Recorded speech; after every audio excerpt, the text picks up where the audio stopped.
وهذا يخلينا نتساءل كثير عن علاقة المعنى بالسعادة.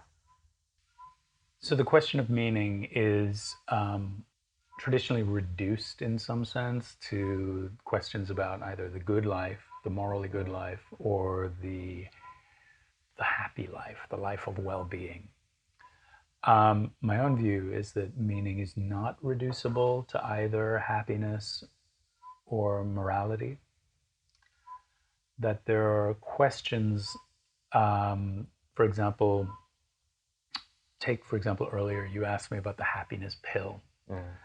We could also imagine there being a morality pill. So we'd have these two pills, the happiness pill and the morality pill, the well-being pill and the morality pill. And if we're in a position to decide whether or not to take these pills, which your question presupposed that we were, then there's an additional question, the question of what's most important, what's most valuable. So is it of ultimate concern to have a happy life? Or are there higher values than having a happy life, whatever that might mean? Are there things we could commit ourselves to that are more important than happiness? And I think there almost certainly are. Are there things we could commit ourselves to that are maybe more important than morality? And arguably there are.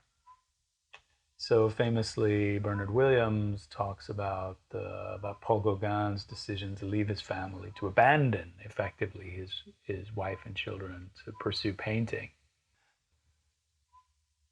Abandoning his wife and children is clearly morally wrong.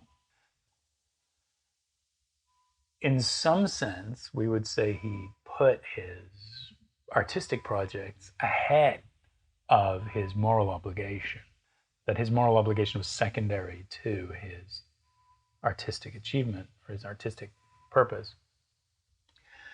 We could say that in that moment, we can imagine Gauguin deliberating, reflecting on what he considers to be the most important thing for him. And I would say in that moment of deliberation, when we have that decision point, when we're trying to figure out what's the point of all this, that's where questions of meaning are most alive. That's where we're really asking, what's the meaning of my life? And I think it's in those moments that that we're balancing or we're deciding between different ultimate concerns, ultimate values. That's the moment where it's all happening. And similarly, we could imagine, so in that case, we saw someone, in Gauguin's case, this imaginary Gauguin story, he prioritizes his artistic excellence over his moral duties to his family. We could imagine someone prioritizing concern for a disabled spouse and all the difficulties that would entail, prioritizing that over, let's say, a life of comfort and pleasure. So rather than divorcing a disabled spouse, someone might decide that for reasons of love, they would commit themselves to a less happy life in some sense than they might have if they divorced their spouse.